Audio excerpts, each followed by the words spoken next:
Hey guys, welcome back. And this is the lame talk portion of our show, where we're going to be covering our non-DCL related stuff.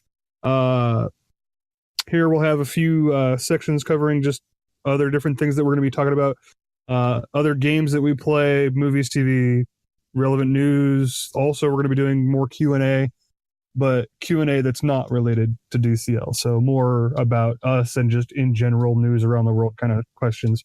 So the first section is called Odd Games, where we'll be covering other upcoming and current games we enjoy. Today we're actually going to be talking about Magic the Gathering and the release of Rivals of Ixalan. I play, DP plays, and Doom also plays. I think we all actually played in a pre-release. So how was your guys' experience with that? Do you want to start, DP? No, you go ahead. Go ahead. Oh, all right. Well, geez, no pressure then. All right. So I'll start if you want. I don't care. Rivals of Ixalan, right? Pretty extreme. You got that Favor of the City, is it called, right? City's Blessing of the City. City's Blessing. Yeah, City's Yeah, there we Blessing, go. right? So that's surprisingly a big deal. I think it's going to be a big deal in the beginning. I think it's going to either gradually fade out or define the meta. But outside of that, I don't know. Trumpet effects or effects, whatever you want to call them. Those are pretty good. You can choose your thing like pirates, vampires, so on and so forth to get buffs. And if you get the Blessing of the City, you get extra buffs. Like I had one that gave all my guys Vigilant. I had another one that whenever I played one, I would get another card. And, you know, I can definitely see that being one of those things that everyone just kind of finds a way to fit into their deck. As far as the actual things go, merfolk seem okay. I don't know. I'm not impressed. Dinosaurs seem like they're probably going to be the big thing, especially when you combine them with the Ixalan set before it. And then, because, you know, you have that dinosaur planeswalker, and he looks like he's definitely going to be a game changer with some of the new cards that are coming out. Vampires look like they're vampires, same as they always have. Fantastic if you have the right setup, but if it falls apart, it falls apart hard. And what was the other one? Pirates, right? Did I didn't say pirates? I didn't say pirates. Pirates seem to be taking a weird direction. They're definitely becoming more of an artifact-based thing rather than a swarm or a... They're based around the treasures, right? Having treasures. Yeah. Yeah. So basically, they're definitely going to be one of those big ramp, like, oh, I've got an extra 800 billion mana because of all these treasures. And the treasures count as permanents for City's Blessing, so they're definitely going to be the highest acceleration. I just don't know if they're going to have that big payoff towards the end. What do you think, Ogre? Yeah, actually, you know, looking at constructed formats, not necessarily just draft or pre-release limited and stuff like that. Looking at constructed formats, Fish actually look very strong. I think. I know DP, you're real high on them right now. I myself am a huge dinosaur nerd since birth, so I've been trying to make dinosaurs work as best I can. One thing a friend of mine pointed out, actually, though, you could build a vampire shell, and there is a like 4-card infinite combo in standard right now, and they're all like uncommon. Is it the one with like life gaining, or like the guy who untaps with life gaining? It's it involves the Bontu's Monument, the vampire that you can cast from your graveyard if you gained a life this turn. Yeah. I know that combo. Yeah. And then the other vampire that, or not the other vampire. What was the other part? Oh, the pirate that poops out a treasure when a guy dies. Yep. So you basically recycle. You recycle the treasure into him, and you have a bunch of into the battlefield triggers, right? So. DP, are you there? Oh wait. You cut out. Hold on. But anyway, yeah, you cut out. You sack the guy to a free sack outlet like Yahenni, and then because you use the Bontu's Monument to gain a life that turn already, and then you cast the vampire from the graveyard for 1 black, which you got from the treasure because of the reduction of the Bontu's Monument. And you just drain them out. So you just keep cycling through it, you just drain them out. Yeah. And it fits right into a vampire aggro shell. It's definitely a aristocratic fine. type of deck too. So, and those decks have always been really good. Yeah. And if you think about tokens, for example, it's already a black-white deck. You could just shoehorn that in too if you wanted to. Yeah, you could put a Catcher's Monument in there just fine. Yeah. Well, I was actually thinking about it. I was actually thinking more along the lines of something. Well, I don't know if Suitor Priest is still in the current meta or not meta, in the current rotation. But if Suitor Priest is, going to modern at that point. oh man, because I was gonna say Suitor Priest or Blood Artist, sticking them in there and just like quick burn your opponent down doing it. You don't have anything like that right now, unfortunately. Yeah, because we just rotated out Zulaport Cutthroat. I mean, I think that they made a point of not creating characters like Blood Artist or Zulaport Cutthroat because of the easy to build aristocrat style combo decks. And even though we have black-white sort of tokens right now as a deck, you don't really see aristocrats that often. When I say aristocrats, for those who don't know, it's based around a type of mechanic that involves sacrificing creatures and getting a bonus from that rather than it being a detriment to yourself. But anyways, what was actually my first EDH deck. I was going to say... I built a Sequoia. About Rivals of Ixalan, I actually didn't get to play a technical pre-release in paper, but I got to play it on Magic Online when it was released, as soon as it was released, the day of. But my experience with Rivals of Ixalan, it's mainly been playing limited, drafting a lot, and playing sealed.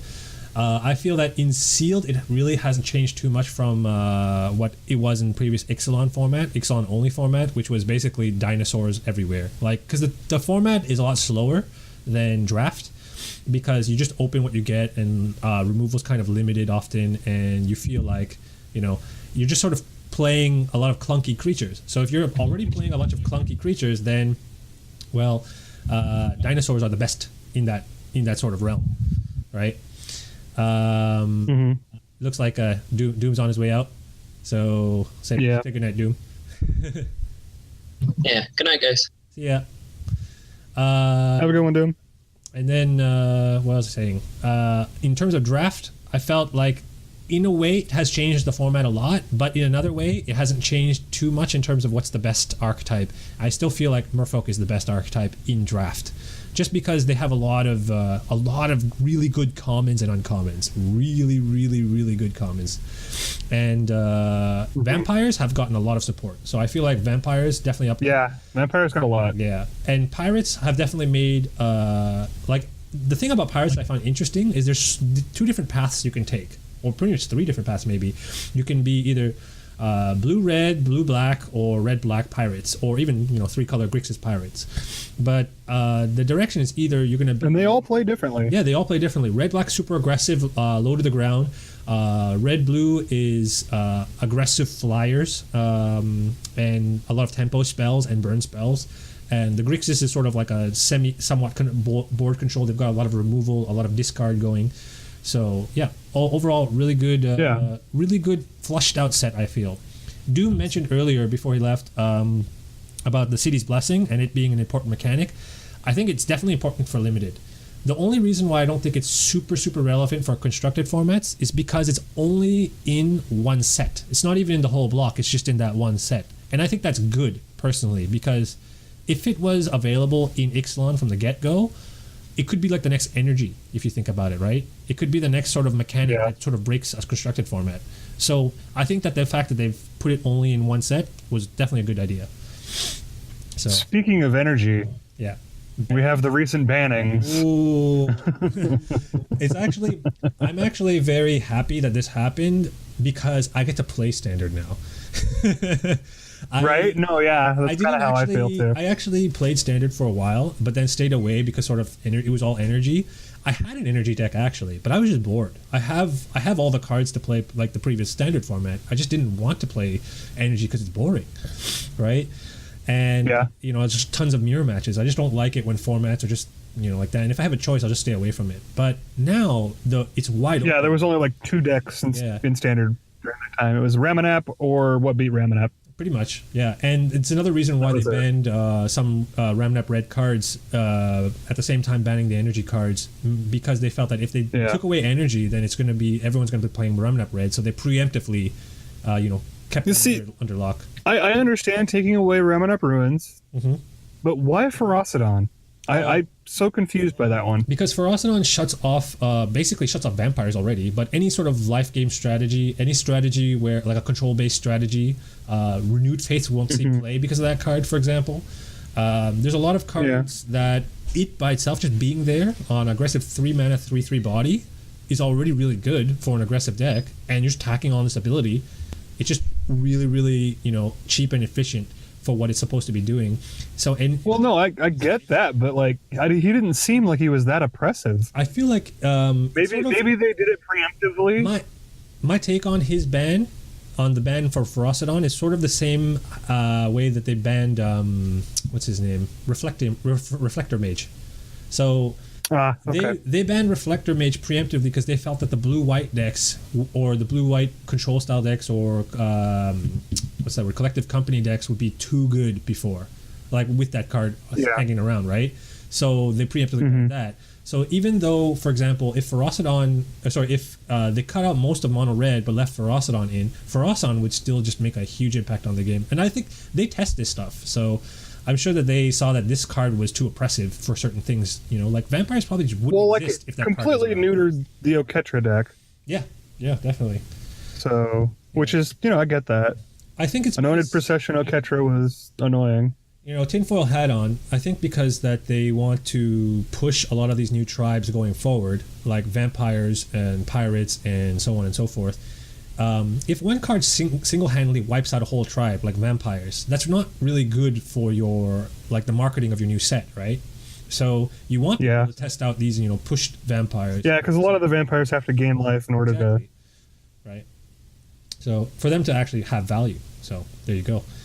But in terms of these tribes, I'm actually really, really excited for Standard going forward, mainly because my favorite type of Standard constructed formats have always been tribal formats, like formats where goblins was really good, elves were really good, merfolk were good. So those are the three tribes that I pretty much fell in love with, and the reason why I started playing Magic in the beginning. I think everyone at some point in their life played an elf deck, right, or a goblin deck or something, right? So I played all the tribes if I could, if they were good and competitive at any point.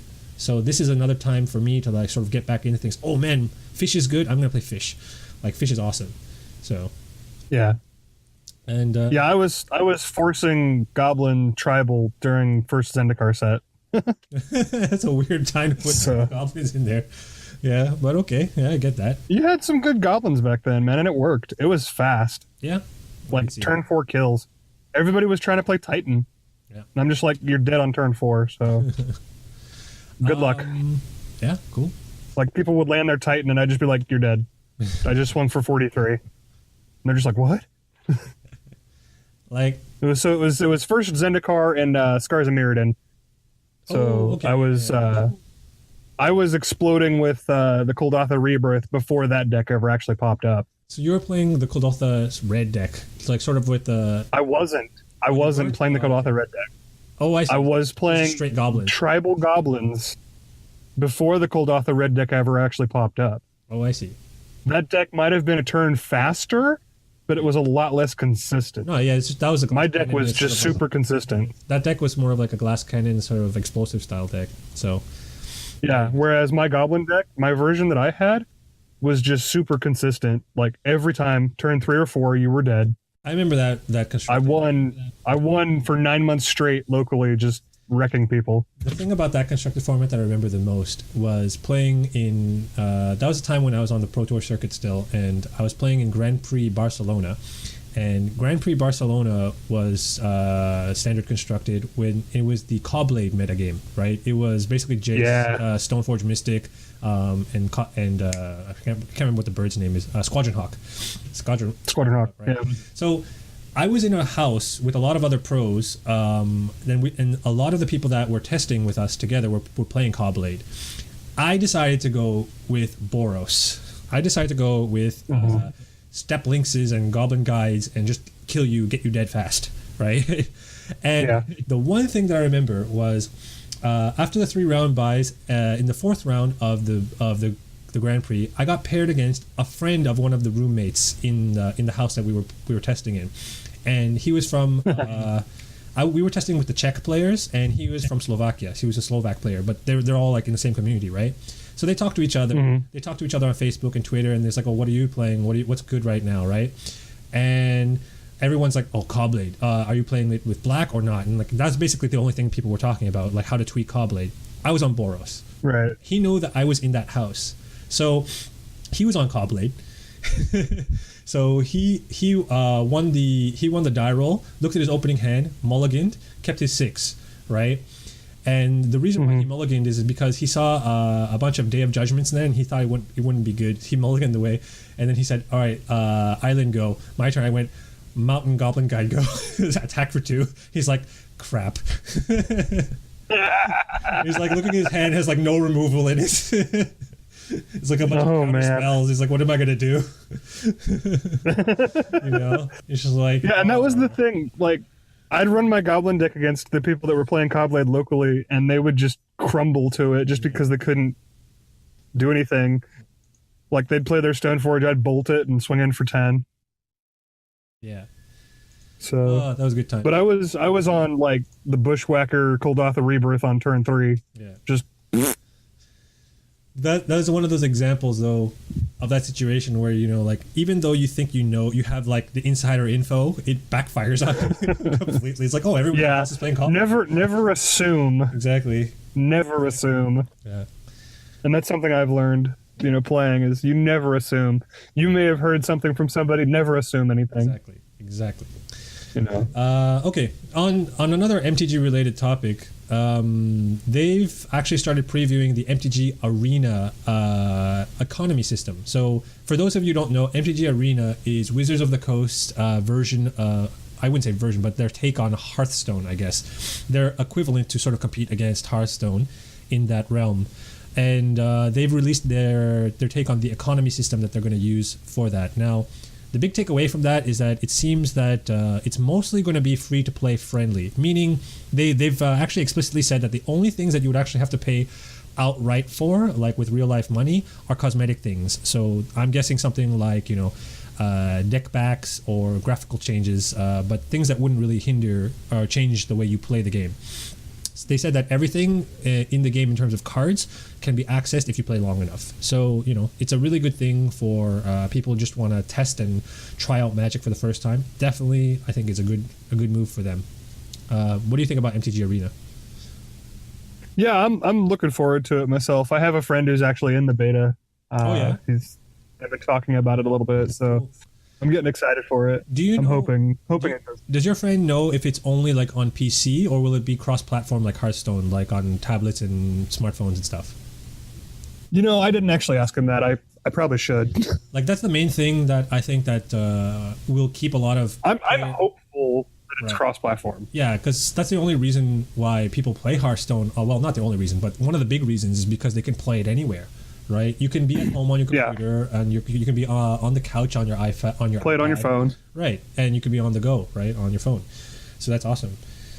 But yeah. Oh, hey, I got 20 minutes for the train ride, so let me just play some Hearthstone real quick. Yeah, I got a couple hours before my plane takes off, so I'm gonna get a draft in, whatever. Yeah, exactly. But from what they were describing on the Wizards site, and you guys can go check out their announcement on the official Wizards the mothership site, they said that they have like this version of dusting that is what's common in Hearthstone for cards that you have in excess. So that cards that you would get in excess in your collection would really have nothing, like would serve no purpose generally. I think Magic's take on it is that you get sort of like progression into what they're calling the vault, and the vault is, I'm guessing, just a hoard of cards or special things. And once your progression maxes out, it opens the vault, and then you get what's inside, and then it resets. So it's like dusting, but not exactly like dusting. So I don't know, it's interesting. We don't really know the ins and outs of it yet, but it's something to look forward to. Well, they may not know the ins and outs of it, to be fair. That's true. Definitely the case. So yeah, but in terms of MTG, anything else you want to talk about? No, I think the rival set is going to be good. I think it's going to be good. So that's about all I got. Cool. Yeah, I'm looking forward to playing more drafts. I've played about a dozen so far, but I don't think that's going to be the end of it. Can't hear you, DP. Oh, hold on. Yeah, can you hear me now? Yes. Okay. Yeah, I said I'll be looking forward to playing more drafts. I've had a dozen or so drafts right now, but it's not the end of the fishes for me. Okay, so on to the next section, which we were going to call the DP's swimming with the fishes, and I'm going stomping with the dinosaurs. What would be the vampire equivalent? Just don't glitter during the daylight. I don't care. Okay. Shout outs to you. Oh no, I got Twilight it. fans. I got it. It's I wear my sunglasses at night. Yeah. I don't know. Okay. So the next section we were going to talk about was covering TV and movies, which we're calling the silver screen. But with Doom, if he was going to stick around, we were going to talk about Star Wars. Since I'm the only one really who watched Star Wars, because Ogre hasn't watched it yet. Yeah, sorry. I'll just let that go for now, because overall I thought the movie was decent, but it's definitely not my favorite Star Wars until now. I think the overall ratings haven't been great, and I kind of see why. I would give it probably like a modest 7 out of 10, and that's pretty modest. And I think that's me being generous still too. There's good points and bad points in the movie. I won't go into detail because I don't want to spoil too much for those who haven't watched it yet. But I feel like there's a lot of things that they really didn't need to do in the movie. I feel like it was excessively long because of some parts that were they didn't really serve any purpose, I felt. And you would see a lot of the reviews saying the same thing. But overall, it was okay. I probably will feel better about it after I see episode 9. But the one thing that I will say is that after episode 7, I left the movie theater feeling, I can't wait for episode 8. But episode 8 doesn't really make me want to get excited about episode 9. So there's sort of that fall off. That's all. Yeah. Otherwise, in terms of movie-related news, there was the released information about the Justice League Blu-ray deleted scenes and special features reveal. So, in general, for those of you guys who aren't up to date, they talk about adding in a scene called The Return of Superman. So, I believe this is the scenes that were cut out involving him, I guess, re-becoming Superman after he's revived. And they introduced a lot of special features, a lot of behind the scenes stuff that are probably outside of the movie itself that are going to be on the Blu-ray. But yeah, definitely looking forward to picking that up. But unfortunately, it looks like a lot of people are speculating. No Snyder Cut. Exactly. There's not going to be a full Snyder Cut. And if you looked at a lot of what's been leaked on Twitter and on other social medias, there were a lot of unfinished scenes, like the Cyborg origin scenes and that kind of stuff. I don't think they actually finished those. They just left those off, and they didn't see a reason to put those into the movie because they would look really weird, right? So yeah, I think that they actually had scenes that were finished and cut out, and those are the only scenes that are coming back, and they're probably just all revolving around, Superman finding his suit and flying into battle. That's probably my guess. Yeah. Yeah, it's a good guess. What do you hope to see in the deleted scenes? Well, I'm not going to get my hope, and that's the Snyder Cut. Oh, yeah. So, because I wanted to see his vision, but I also heard rumor that his vision was to make it 2 movies, and that Superman was actually supposed to be the bad guy. So I think we are I think that his vision, his two movie vision involved Darkseid. But Darkseid, I think that they're going to put that movie off and have in the Injustice League sort of split that story in half, and then Darkseid will come after that.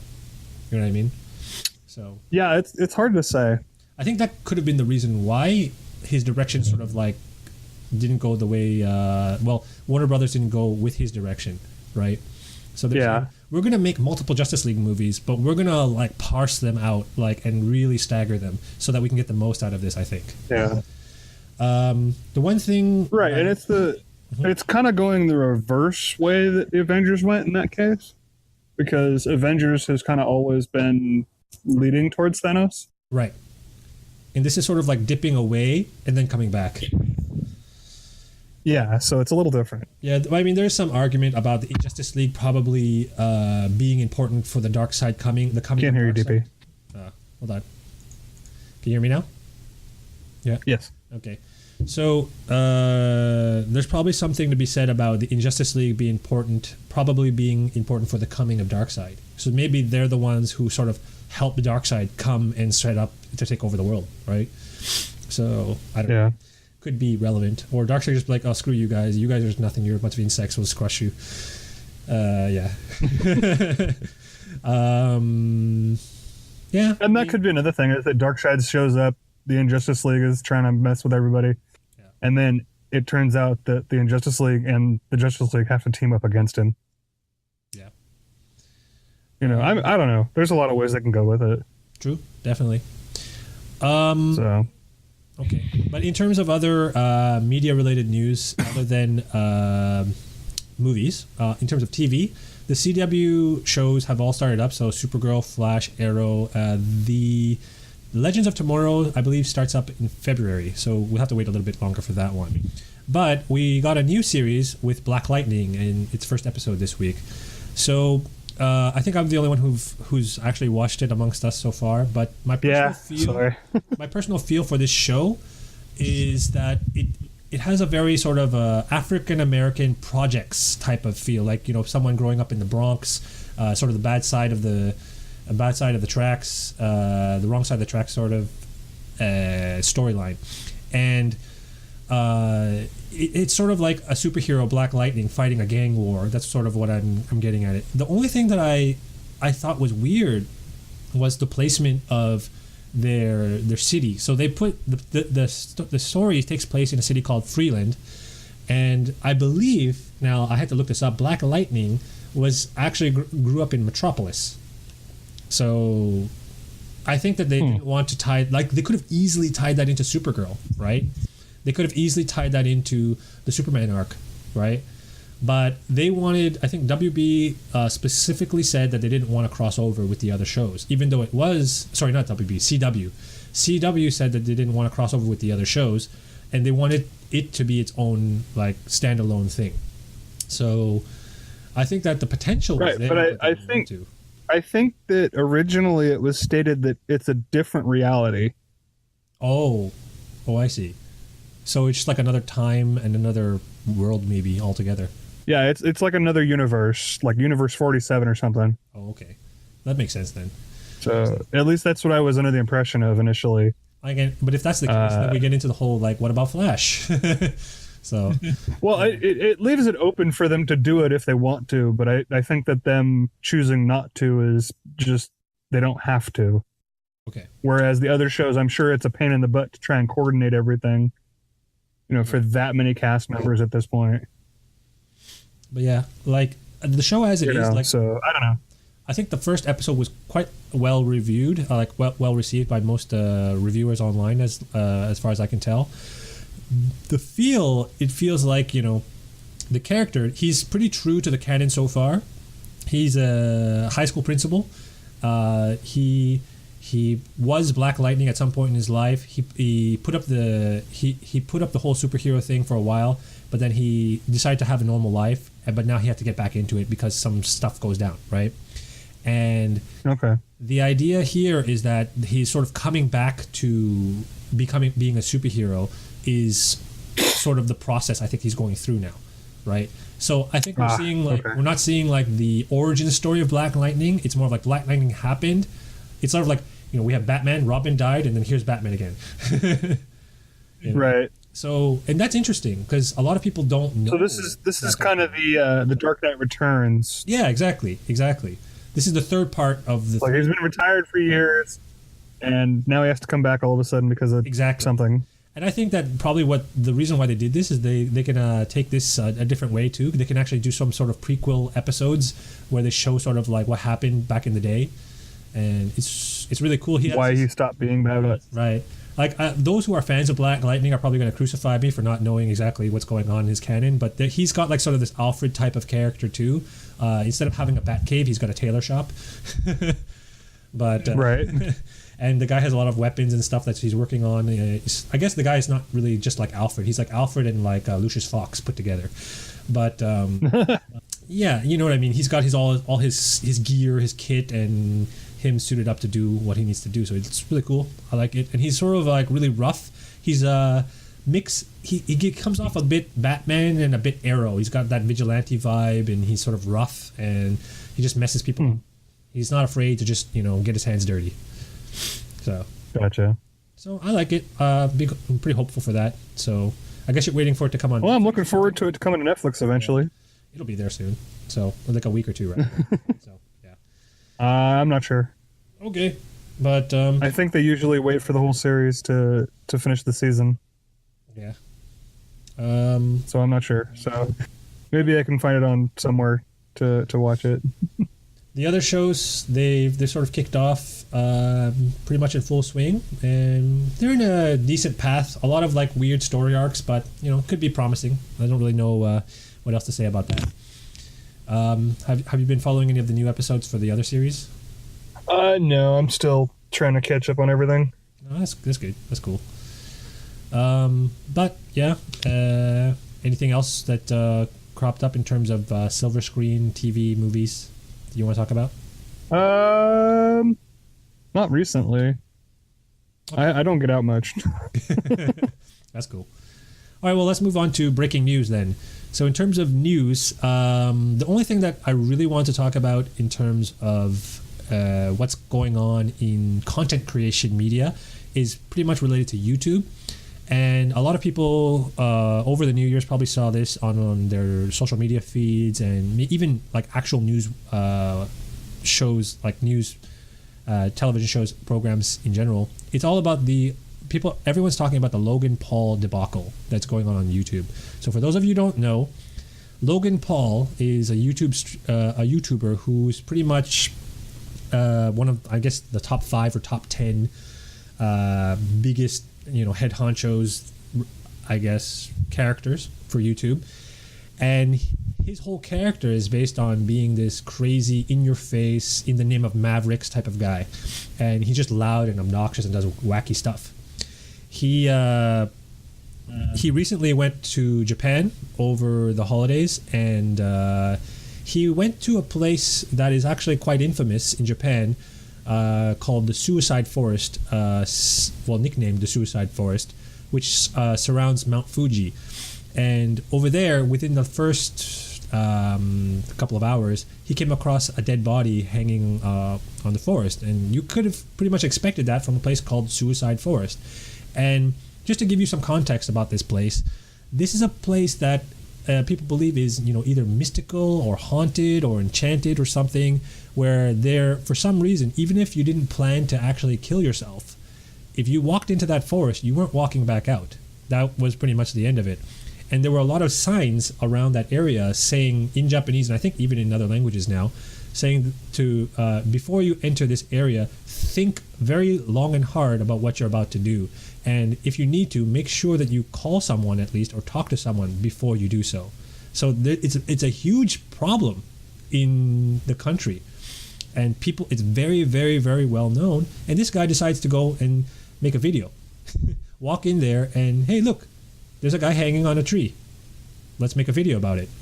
And throughout the whole editing process and all that stuff, nowhere does it ever cross his mind that maybe I shouldn't upload this onto YouTube. And then he does. And of course, the response to that is like ridiculous. It goes viral. He gets slammed by a lot of people. He had to do an apology video. But a lot of people were not so just concerned about him, but mainly concerned about YouTube in terms of their lack of response or control or punishments to this person in general. Mainly because it affects their advertisers, and that's where they make their money off. And what this ties into is that YouTube recently, I believe last week, changed their monetization process.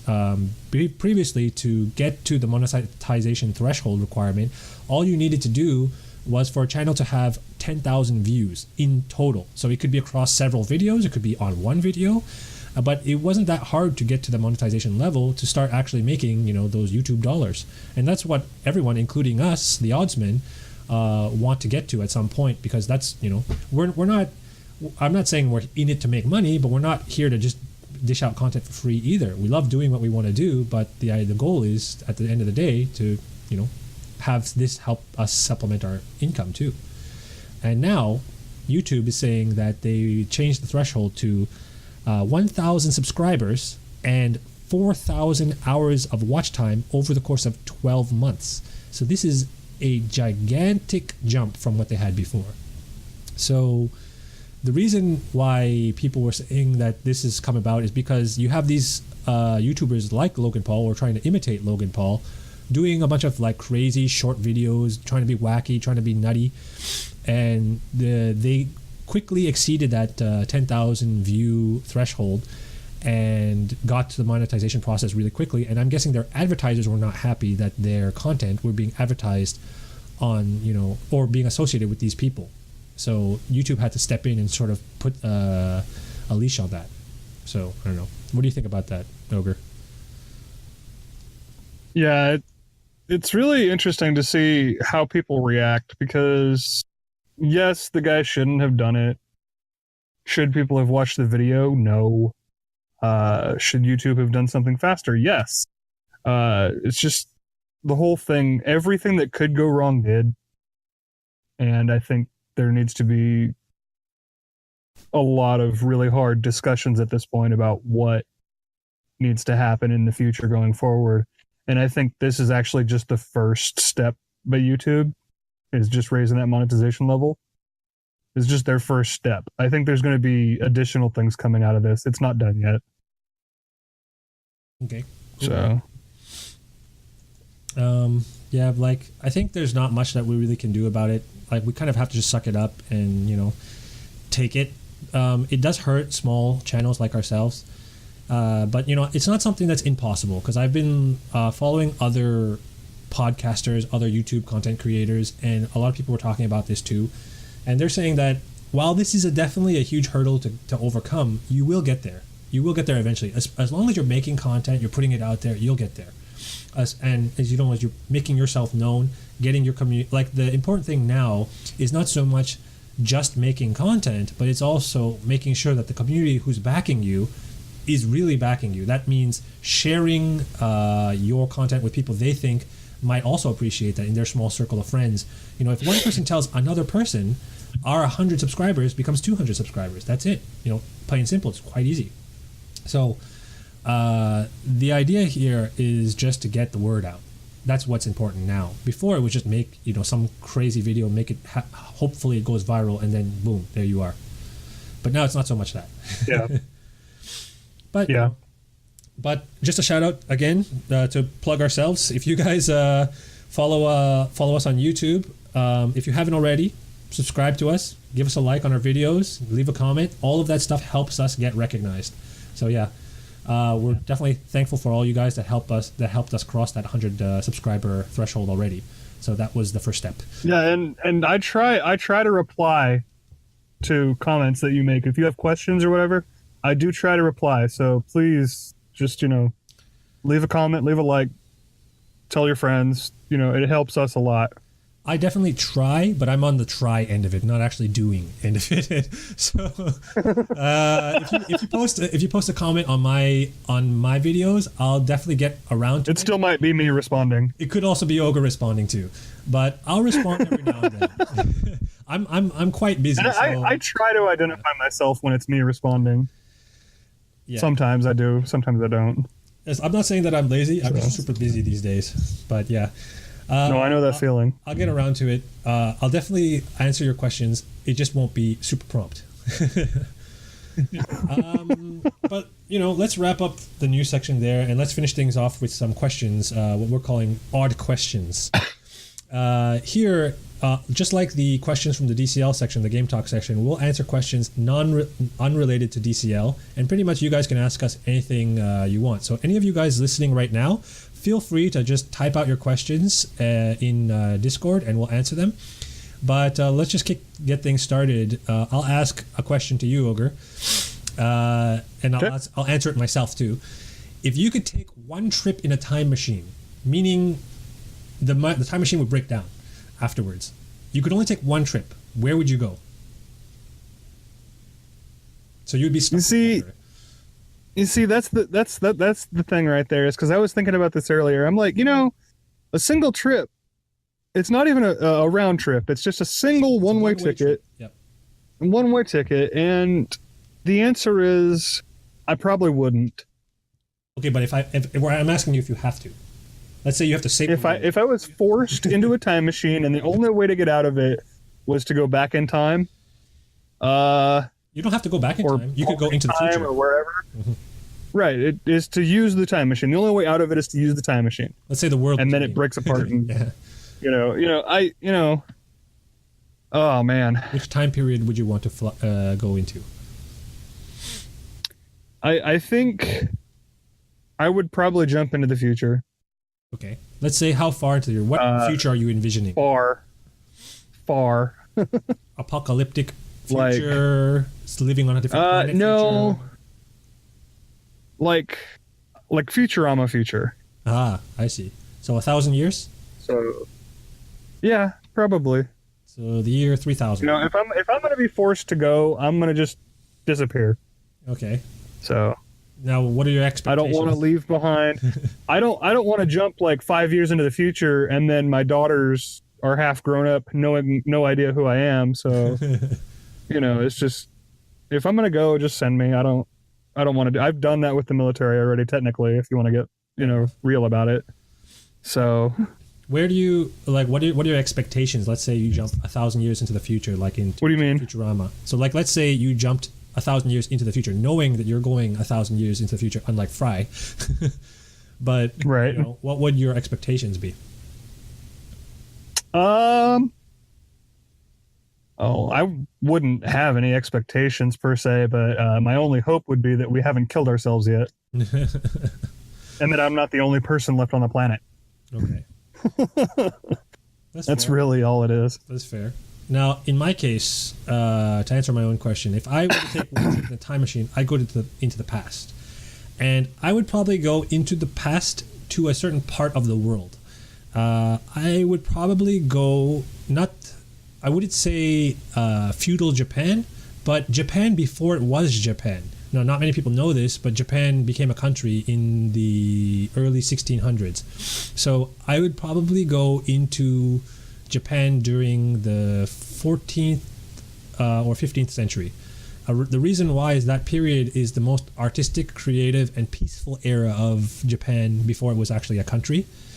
And that's the period where basically anything goes. Everything was sort of like being developed in terms of like, at that time technology, quote unquote technology was being developed at that time. And you could see the whole hierarchy, class system, and the whole social development of the community developing at that period of time. Things sort of like went crazy when, people started killing each other and going to war with like samurais and ninjas and etc. But that period of time and that's pretty much the same for any country. I would want to go to the period for the country that I'm most interested in to see where their development, I guess their industrial revolution came from, right? So if I were in North America, I'd probably want to see the North American Industrial Revolution and see how that happened. So, but I'd probably the mid 1800s, right? Exactly. And because I'm an Asian Canadian myself, I'd probably fit in Japan, so people wouldn't think that I'm a strange foreigner. So the whole xenophobia. See, my problem is I'm just big, so I'm going to stand out wherever I am. I mean, you wouldn't be too. I mean, let's say you went back to the time of the American Industrial Revolution, you wouldn't be too different from people, right? So that's why the reason. No, I probably wouldn't be. The reason why I could probably, if I brushed up on my German, I could probably go back there somewhere too. There you go. But the reason is because even though we live in a modern era now, discrimination is a huge thing back in the day, right? So it doesn't matter where you go, you have to sort of think about that. And you don't want to go. You don't want to be an African American and going back into the U.S. During the early 1900s, right? It's not a good idea. If you don't want to go back in before that, even. Yeah, even before that, right? So, anyways, that was my question. Do you have a question for me? Ask me something goofy. Let's see. Oh well, I'll just go back to my AMA here. Somebody asked me what my favorite horror movie was. And I am actually curious on yours. Now, I'm like you. I'm not a huge fan of horror movies, although I watch some, but I'm not like super, super into it. Like, if it's on TV, I might watch it. Out. Oh, hold on. So I was saying, like you, I'm not a huge movie fan. A huge horror movie fan. But if it's on TV, I might watch it. If someone wants to go watch it, I might go with them. But I don't have a huge list of horror movies that I've actually wanted to watch myself. I think that a horror movie now. Is it a horror movie that you liked, or a horror movie that like scared the crap out of you type of movie, or either? See, now, technically that answer's not, separate. Okay. It depends on how you view the genre.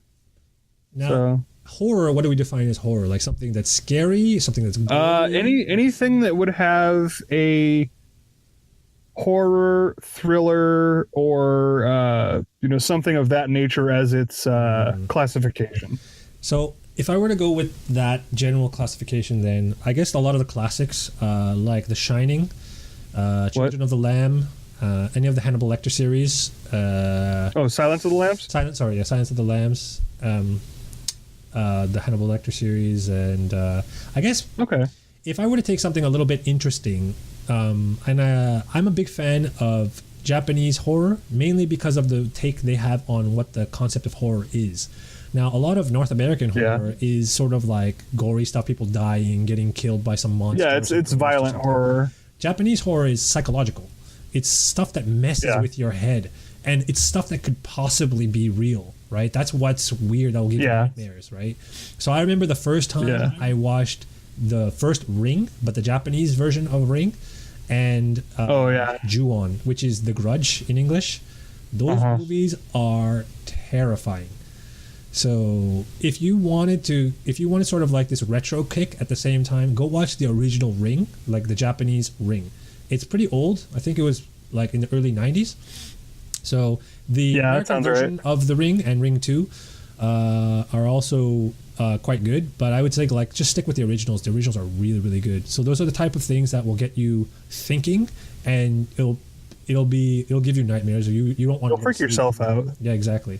So I heard also things about It, like the recent It movie. So people I haven't seen it yet, but I saw the original Stephen King really It, and I was like, it's okay. I was scared, but not super scared. But everyone's saying like, if you it was just when it was made. Yeah, exactly. If you appreciated the first one, you're gonna really like the second one.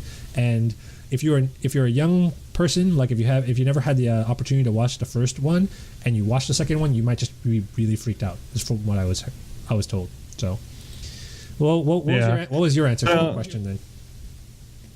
I actually chose Cabin in the Woods. Ooh.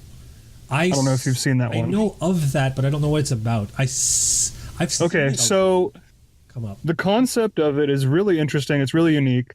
The concept is it's a group, an organization that actually is there to appease the old gods, and make sure that the old gods stay asleep, right? And in order to do that, they have to have ritual sacrifice.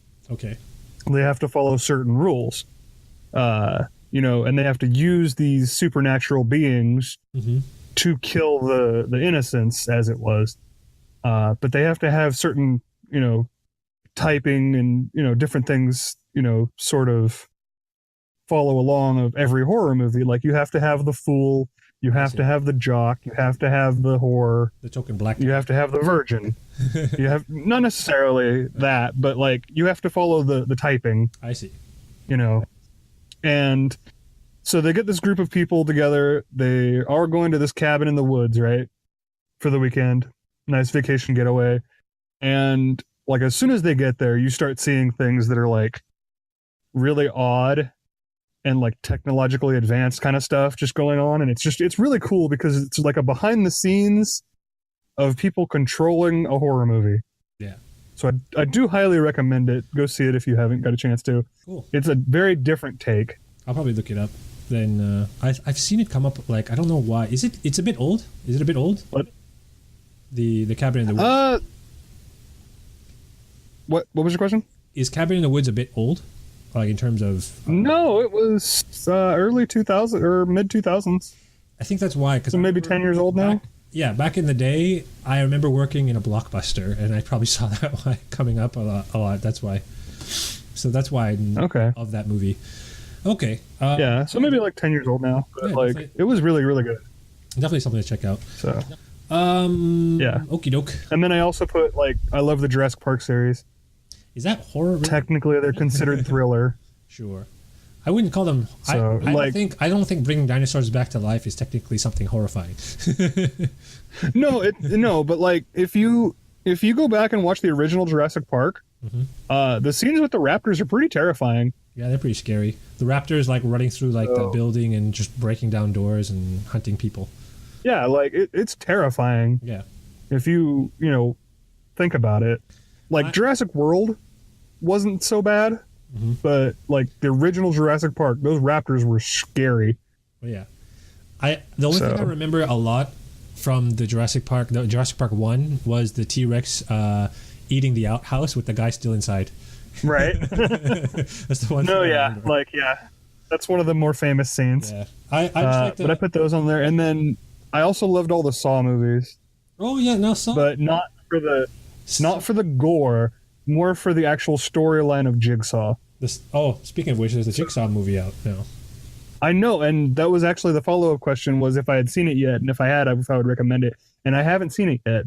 I want to. It's on your to-do list. So, it is. Cool. Okay. So, but like, I love those psychological, like, oh crap, what would you do? Yeah. What would Ogre do? Right? Okay. I'd be dead. I'll just be honest. Yeah, probably me too. I probably cave in. I cave out very easily under pressure, so I don't make very sound decisions. Okay. Well, let's wrap things up there because in the future, like I hope we gave you guys an example of kind of what type of questions you can ask us, but you can pretty much ask us anything. Anything goes really. So just whatever you want us to like answer. if you think it's weird, don't worry. We'll determine that. Exactly. If we think that maybe you're crossing a line, then we just want to ask your question to each other. But your question doesn't have to be to all three of us. It could be to one of us too. So if you want a question about Ogre, specifically himself, or me, or Doom, that's cool. Just ask us, and then we'll get around to it. But anyways, I guess we'll wrap things up there. Ogre, any final words? I'm really looking forward to my trip out to WB San Francisco, and I'm hopeful that they'll let me talk to you guys about it when I get back. Cool. So yeah, we're definitely excited for you. I'm personally really jealous because I just want to be in California right now because it's so cold. You're cutting out. I can hear you. Sorry. I was saying that I'm personally a little bit jealous because I just want to be in California right now because it's really cold in Japan. Yeah. Yeah. I know. Hate Mail. He said he was jealous too. He's like, man, I hate you.